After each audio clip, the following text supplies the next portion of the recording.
Hey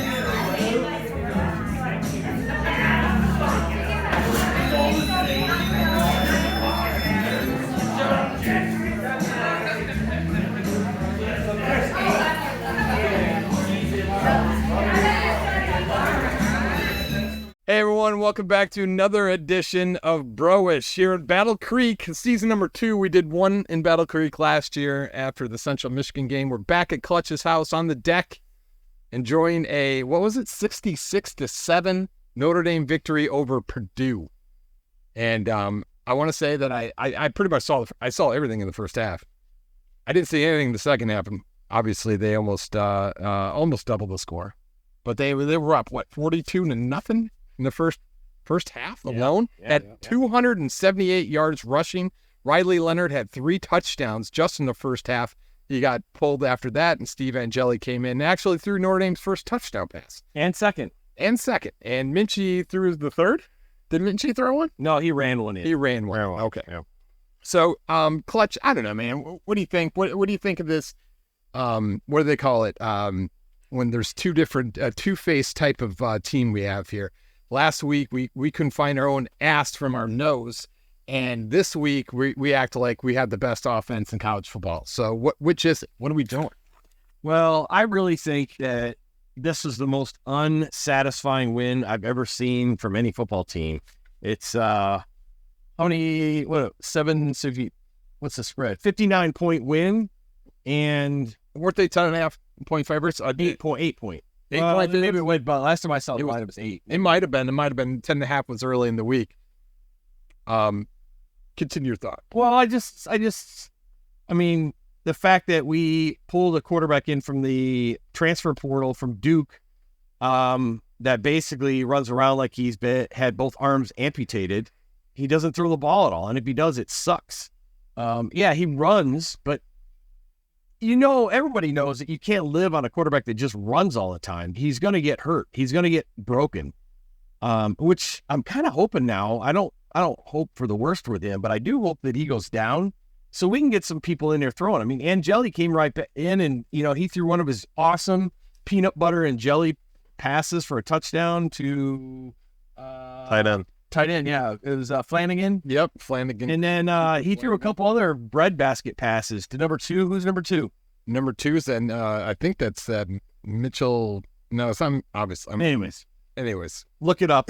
Anyways, the transfer. Yeah, I think from the Florida Atlantic or something. He looked pretty solid already there. And I don't know. Chris Mitchell.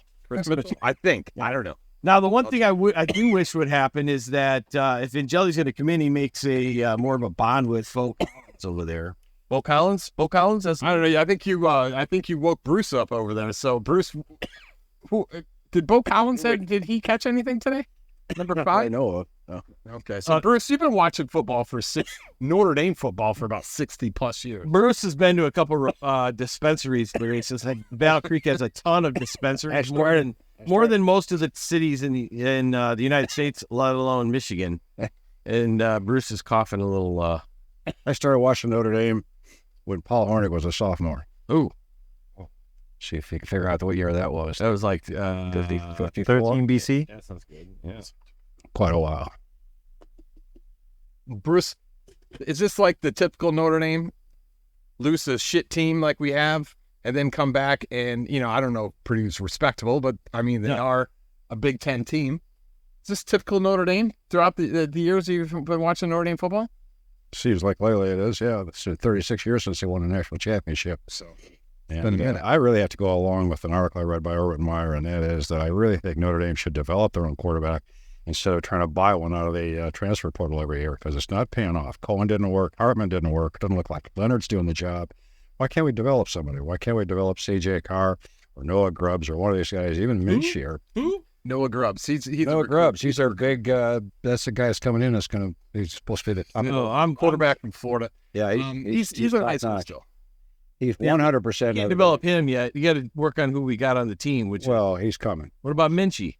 Give Minchie some love. Well, why didn't he start? Why didn't he play? Why did he come in third? Well, I know that. Do you think money has to do with it? I mean, the fact that NIL brought in Riley Leonard, the boosters are obviously paying big dollars to see him in a Notre Dame uniform. Right. What are the rules about hey, you know what? Maybe we got to bench Riley Leonard and put somebody else in. Is there a rule? Do boosters kind of have the say? Does the money play a part in the grand scheme of things? I mean, obviously, who they've recruited is not doing the job. If Minchie's not a starter and Angeli's not a starter, and Carr's not ready yet, they didn't have a choice, I guess. They're unable to develop those guys, right? Oh, Draven, what do you think? You're a big U of M fan, big Michigan fan. I mean, they just won a national championship with quarterback they developed. Well, actually, J.J. McCarthy was actually behind another guy. Yeah, I think you're the typical Michigan fan is when you go into the men's bathroom and you pee, your pee you look at it and go, that's maize. Sometimes it's blue. Anyway, no, so coming from a team that we had JJ, but he was behind Tuttle, who is now back as our third string this year. And we had Warren, who is now starting quarterback. And JJ had to fight for 3 years against both of them. But there is some truth to trying to develop a quarterback 100% program and not just going through the transfer portal every year. Like Notre Dame, for at least the last 3 out of 4 years, they've grabbed a guy, just like Bruce said, Jack Cohn, Sam Hartman, and now Riley Leonard. It hasn't really worked out yet where we found maybe a guy like Russell Wilson, like Russell Wilson. Well, he was a transfer from NC State to went to Wisconsin and actually played really well. I'm wincing because he sucks right now. I know. Well, he's an old quarterback. Yeah, his glory days have passed. Yeah. But no. If they can sit with somebody that but JJ he developed, because the year that we lost to TCU, he said we will be back, and most of the players that should have been drafted that year that we lost TCU also stayed with JJ, and we went through the undefeated year, scandals and everything to the side. With a little sign stealing, yeah. Yeah. We just had to wait until Ohio State was done in the early 2000s. But anyway, I think if Notre Dame opens up their playbook, gets somebody that can actually read left to right, because that's the same thing that Michigan struggles. What I just saw is he's a copycat of our player Alec Orji. He can't throw more than 50% or less, and then he just runs, and then we get obliterated down the line. You guys have a solid line. It's not bad. You guys were not getting sacked as much as I was thinking it was going to happen. Like in Northern Illinois, they were letting people come in, and the protection was there. The guy just looked one way, said, my one option's not there, and tried to go wide every single time. Oh, Notre Dame did actually lose, I think, 2 offensive linemen to injury in the first half, and they lost, and I don't know what the extent of the injury is, but Jordan Botello, their linebacker, got carted off the field. So, the injury bug did, attack Notre Dame a little bit in the first half, but it didn't really look like it bothered them any in the second half as they went on to pretty much annihilate Purdue and put them to sleep, put them to bed. They said at one point that Purdue has never had a first half where they were down 49-0. Wow. Where was Feisen? I don't know if he's still injured or not. I haven't seen him. Fastest guy on the team. I didn't hear anything go to him. I know. Well, that's why Chris Mitchell was in there. I think Chris Mitchell was in that slot receiver spot that you would have seen face on. But I did not see him. I don't know what number he is now. They all change numbers all the time. Yeah, it's like it's not 80 anymore, right? It's something else. It's got to be pretty tough. Greyhouse was in, though. Greyhouse was in playing like he should be. Yeah. You guys are one of the few schools to not use last names, right? To use last names on the jerseys? No, we've never done that unless it's a bowl game. Then they'll put last names on there. But I don't know. What do you think for the rest of the season? Next week they got Miami of Ohio, who won the MAC last year. Are they going to continue to struggle? Be this two-faced team where you see them one time and they're fighting even to make plays or run the ball or even control big play production by the other team. That's what happened with Northern Illinois, is that we couldn't get ahead. We couldn't score touchdowns. We couldn't pass the football for a touchdown. Couldn't pass downfield. I didn't think Riley Leonard proved to anybody that he was actually a guy that can pass downfield yet. I don't think he can. He hasn't. I don't think so either. I don't think he's accurate, even on the short stuff sometimes. If it's a dink screen or something like that, I think he's fine. But if you've got a little 10-yard crossing play, he's throwing behind. He's not throwing accurate at all. He threw at the ground to your one tight end. Yeah. What's wrong with you? There's some etiquette to this podcast. You can't just be cracking farts. So Bruce has a medical condition we'll talk about later. We need some definite editing. There's a reason. No editing. This all goes on to some broadcast that nobody will watch. But anyways, the schedule, it's not hard. It's not difficult. They don't really have a difficult schedule the rest of the way. Clutch, you made a good point. Go ahead, run the schedule, make the playoffs. Who are you playing? Yeah, you make the playoffs, and even if they play the worst team in the playoffs, I'm not confident they could beat them. I'm not, and I definitely know they're not going to win 4 or 5 straight. They'd have to win 4 straight, I believe. And I just don't think they can play. They're not beating Georgia. They're not beating Alabama. They're not probably beating Texas or Oregon. I'm not excited at all. Everyone's like, oh, they make the playoffs. Who cares? If it's a dead end, they're pulling down a cul-de-sac basically, and there's nowhere to go. And my bad, it wasn't Chris Mitchell. It was actually Jaden Harrison, the other transfer from where'd he come from? Florida International University. Was it him? I thought he was Chris Mitchell. He went. I don't know where he went. Oh, Marshall. Oh, Marshall. He was the Marshall. Yeah. So he was the one who was actually I think preseason or kick returns, All-American for kick returns. So, hey, he played pretty decent as a receiver today. I think he was filling in for Faison because Faison, number 6, I didn't see number 6 out there today. Did you guys see number 6? Yeah, that's what my question was, yeah. So no Faison for three games now. So hopefully we get him back because he played a hell of a part in our our victory last year against Oregon State in the Sun Bowl, and I think he was the MVP. So he definitely brings a different dynamic to the receiving game and has wheels. So I think if you pick up, I think there's a place for the player. There's certain players that you can pick up and be very successful in the transfer portal. Quarterback is not one. I think wide receivers, maybe a running back, and then obviously all the linemen, those are good. Receiver really has to get on make sure that he's a good route runner and, bonds with the quarterback. But I don't think quarterbacks necessarily are a great fit because they've got to gel with everybody, right? They got to gel with, if you have a wide receiver that you pulled in the transfer portal, he has to gel with one person, the quarterback, right? Cornerback, same thing. Defensive player, offensive line, maybe a little bit with the rest of his line. Quarterback has to gel with his line and his receivers and his running back. He's got to get everybody in tech. And I just don't think you can come in the summer and just gel and be ready to go in the fall. You need like another year to kind of absorb that. I think it's wrong for Notre Dame to do that. So yeah, well, and here's another thing too. You got a couple of receivers that haven't played for Notre Dame either. So they're learning the system. So yeah, so I don't know. I mean, I don't think it's an excuse that he can't throw downfield. The fact that he doesn't have an arm, I think that's surprising. The guy's 6'4", 215. I can't believe he can't put a little weight behind that and throw the ball a little bit more.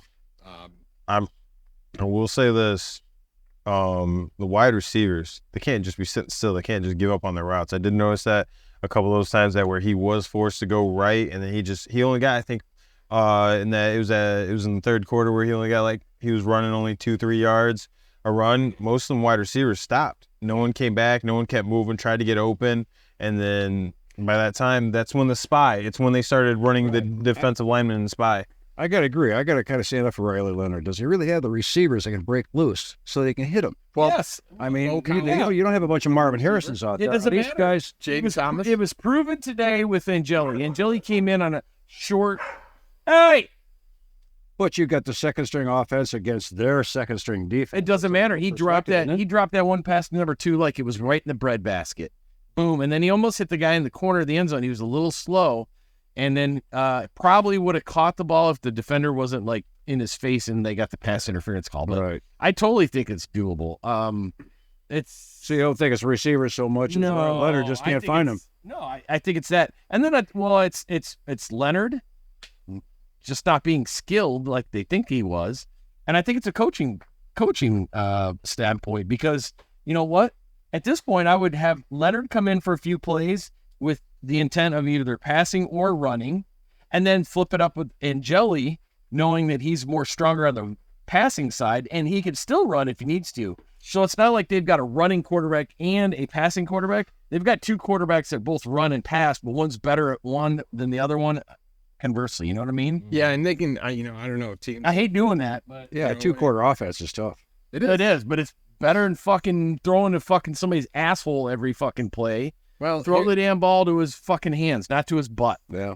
I'm not an offensive guru or a college football guru where I can just break down plays, but I mean, it seems that I seem to think, at least by watching the game, the fact is either Purdue has a really bad defense, really bad, terrible defense up front, especially since Notre Dame had 270 some yards or whatever rushing the first half. But the fact is that they couldn't play like this against a team like Northern Illinois. Yeah. Now, there's an issue there. So did they wake up, or did Purdue just have a really, really, really bad defense? Well, it could be a couple things. I think Bruce just answered the question. Yeah, he'll have to wipe later. It could be a couple things. Obviously, we heard about the iPads not working for Northern Illinois, and so Notre Dame couldn't use theirs. So, but still, it's even Steven on that. They didn't need to necessarily He have. had Riley Leonard in his sore shoulder, which he used for an excuse, partially for. You know what he got the performance. whole shoulder for? It's because he got his fucking ass handed to him trying to run. It was a non-throwing shoulder, but here again, like, how many excuses do we need for a quarterback to play the game? I mean, they're talking about iPads. Hey, don't rip on him. He does a large Bible study for everybody. He did well. He better pray harder. That'll score points. Well, here's the one thing I did notice is that Yeah, I agree, Draven. Notre Dame's defense. I don't agree. Notre Dame's defense played another spectacular game. Obviously, only giving up 13 points to Texas A&M, 14 points to Northern Illinois, and now 7 points to Purdue.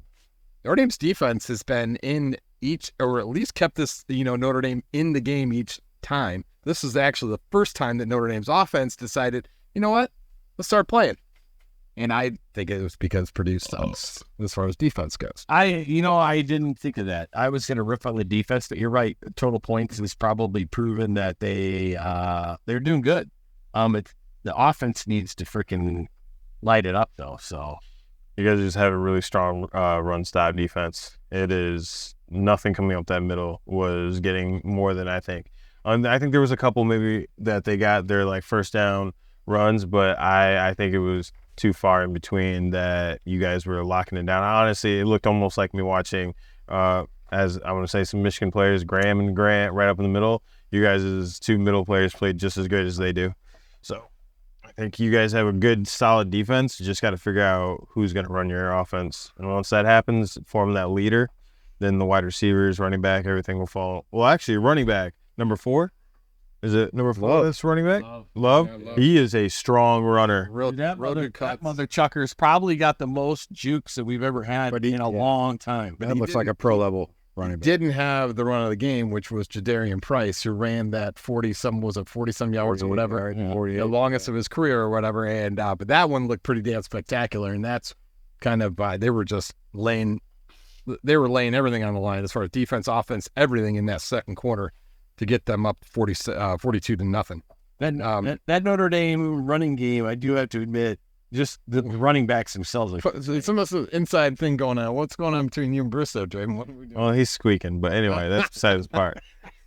Is it the Polish this Our weekend? producer's asking for a timeout here. Producer, I'm gonna. Gina Hall, like- how much time we got? How much time we rolling on so far? 20 minutes. Sometimes they got those girls that we tell them to clap their ass. Well, he claps his ass in a different way. All right, this isn't a kid show anymore. Hey, his wife makes great baked beans. What can I say? They were good, but I'm not shitting my pants yet. No. Yes.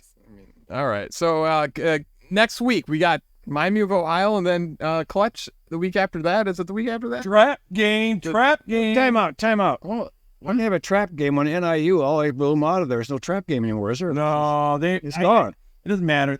They think right now they're like, yeah, we Okay, so smoke Purdue, and then they're going to probably smoke Bowling Green, Right. and they're going to come into You gotta be careful, Bowling Green. no.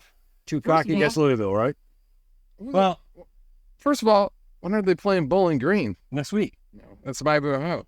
Miami Ohio. Yeah, My bad. Still in Ohio. I get it. Here's the thing: is that like the one thing that Marcus said this last week after they lost Northern Illinois was the fact that they were getting this attention, like, hey, they're going to run the schedule, they're going to, get into the playoffs.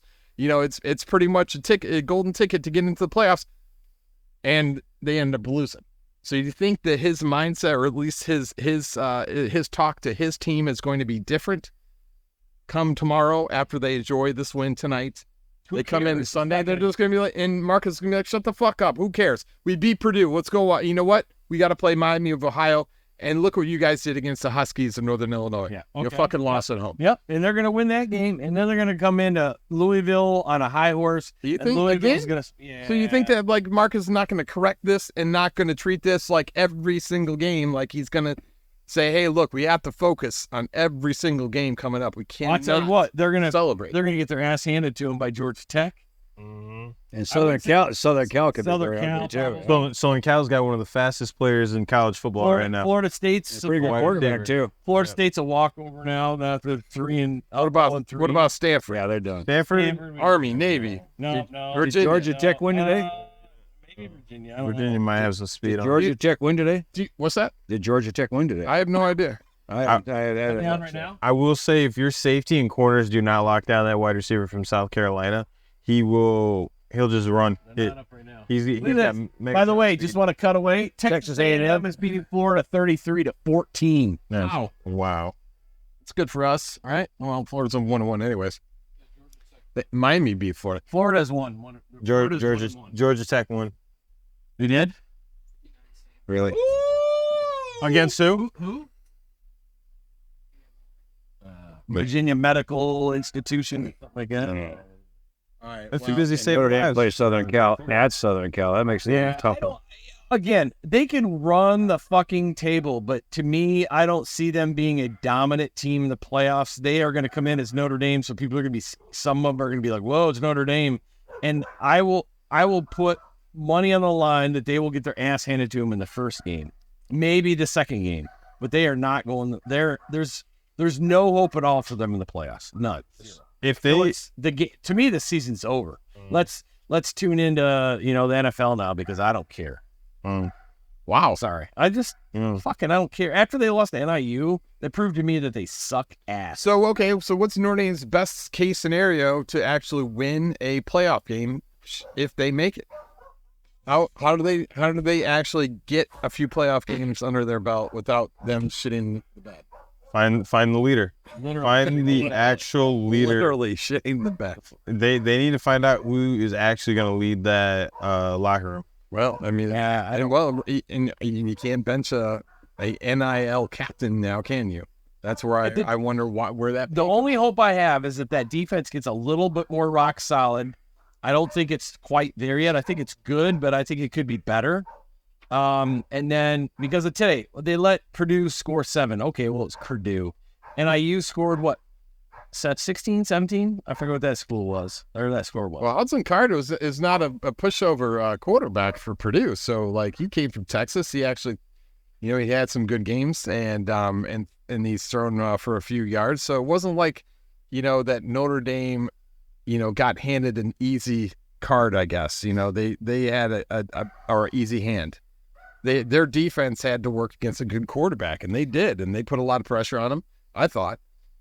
I think the only way this is going to work, and I would get me as a fan get more excited about of the possibility of Notre Dame making a run in the playoffs that's actually legit, where they may have a chance at like somebody like Georgia, is if they, I'm about ready to sneeze, I'm hoping I don't, but if they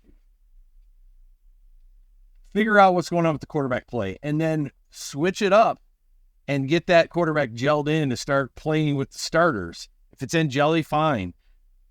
I really, they got to make a decision, I think, at the end of the Miami of Ohio game and say, yeah, Leonard's not the guy. I hate to say this, but I think they have too many boosters with NIL and stuff. They're not going to be able to pull him. And so they're not going to do anything with him. They're going to keep him in there all year long, and it's going to suck. It's going to be a shit fucking year. No one gives a shit about them, and they're not going to be contenders at all. If they put somebody in there like in jelly or somebody that starts gelling with the freaking number one receivers. No pun intended. Yeah, no pun intended with gelling. I think I would actually start to get excited because I think they could be explosive. I think they've got the athletes in the rest of on the offense that's in the position to be explosive, but they need to gel with the right quarterback. And right now, the quarterback that's in there, the only thing he's gelling with is his fucking Bible. So I agree. I think that they don't have a quarterback that has the balls to get rid of the ball, to put the ball downfield, to experiment a little with the speed and the athleticism that he has with the receivers, and to see what he has. The thing is he doesn't have an arm. And so, you see a guy like Steve Angeli come in. Now, again, not a great defense, but he continued to what he was doing against Oregon State when he played in the Sun Bowl. Threw for 212 yards, threw for 3 touchdowns. I mean, the guy's got an arm. He knows how to be a quarterback. I know Riley Leonard knows how to be a quarterback, but again, he's one-dimensional, and it's run or dink and dunk. We need more downfield plays. Yeah, that's not explosive to me. You could turn, how do you say his name again? Riley Leonard. Leonard. You could play him like, what's his name from the Saints? He was a quarterback, but now he plays tight end. He plays running back. Taysom Hill. Taysom Hill. Yeah, play him like that. If he wants to run the ball. That's a good point. See, that's what I'm saying. Is he's good at running, not good at throwing, bringing Hill in, who's good at throwing and a little bit good at running, and kind of, because you don't know. You don't know when Jelly comes in, the defense keeps him honest and say, okay, this guy can run and throw. Leonard comes in, he can run and throw too, so they don't quite know what play you're going to run, where some teams have their running quarterback come in. Like Tyson Hill comes in, you pretty much know he's going to run. He's got to figure out where he's running. But he's kind of a bulldog, and to me, it's like Riley Leonard is like, it's like almost like a clumsy, I don't even know what it is. I mean, he's 6'4". Taysom Hill's not a 6'4" quarterback. How tall is Taysom Hill? He's Tyson? By the way, I wanted to mention on Card, he only played 5 games for Texas. You see that in the but still, so even though he was at Texas 2 years, he only played in 5 games in 2 years, so he wasn't that star Texas he was quarterback. Probably competing. I mean, I'm assuming it's Texas, just like Notre Dame. They probably have a lot of quarterbacks that recruit. Yeah, he's probably a high recruit. I don't know. Leonard 6'4". More than likely, you're right. Yeah. He's still though 6'2" at 34. Oh well, I guess 2 inches smaller, but still, I don't know. 2 different statures, I think. I don't know. And BYU quarterback. All right, well, predictions for next week. What do you think? Miami of Ohio. I have no idea about Miami of Ohio, what they've done in the past. I'm going to look them up here, I guess. I would say Notre Dame by at least a couple. Miami of Ohio. 2 touchdowns. Miami of Ohio is 0-2 right now. Oh, never mind. They got 3 touchdowns. 60 to 7. What lose to? They lost to today to Cincinnati. And walk off. Louisville. Yeah. To walk off. And let's see who else they had played. They've played Northwestern. They lost 13-6. So it looks like they have sort of a defense because they held Cincinnati in check at least. And Appalachian State, that was last year. Appalachian State. Yeah, that was last year. Well, how's that Appalachian State? I got nightmares about that.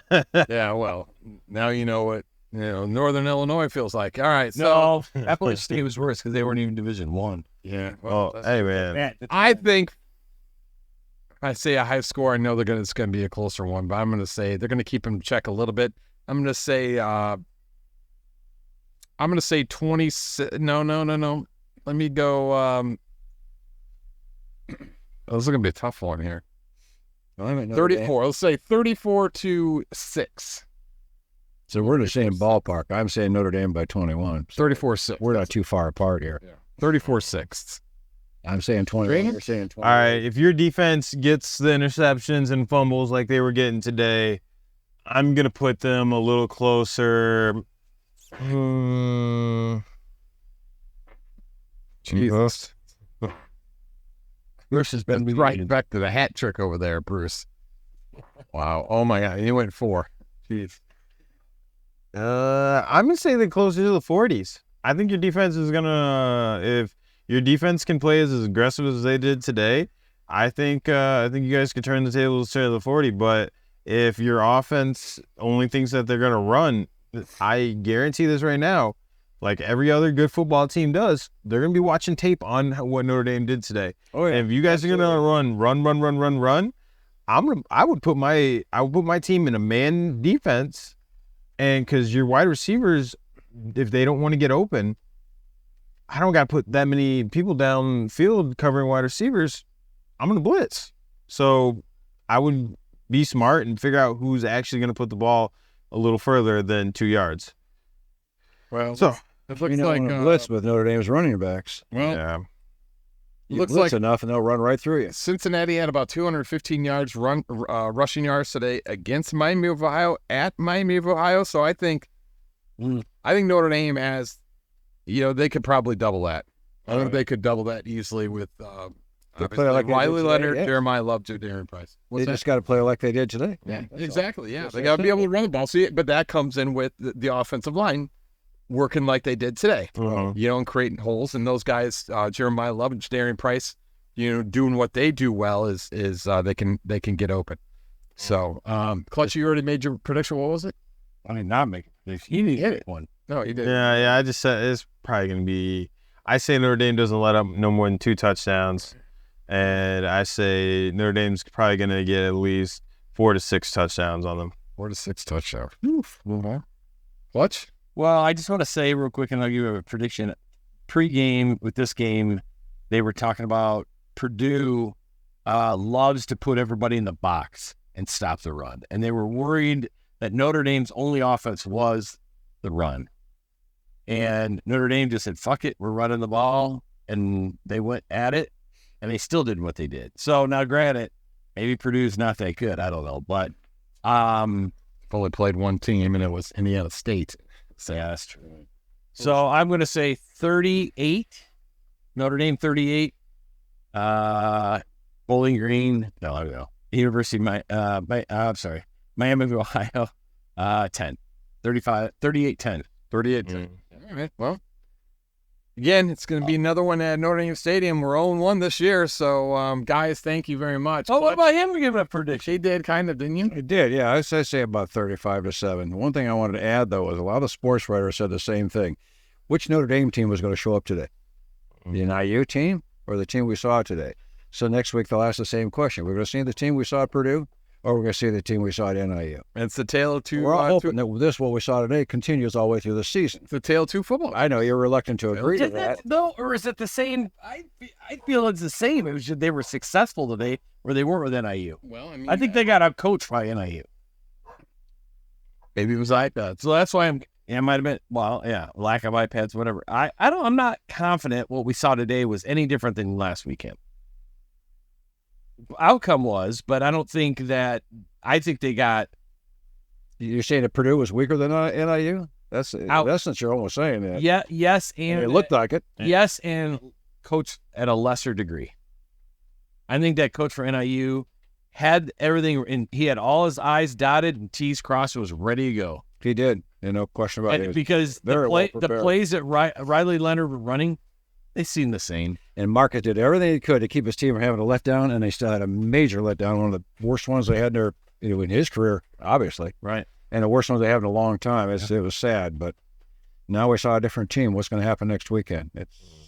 I hope it's the same team. Again, trap game. They're going to win next weekend. I think they're going to win. It's I Louisville. think, we got it fixed, and Louisville's going to freaking come in, and it's going to be like bitch slapped. All right, so they lose to Louisville 2 years in a row.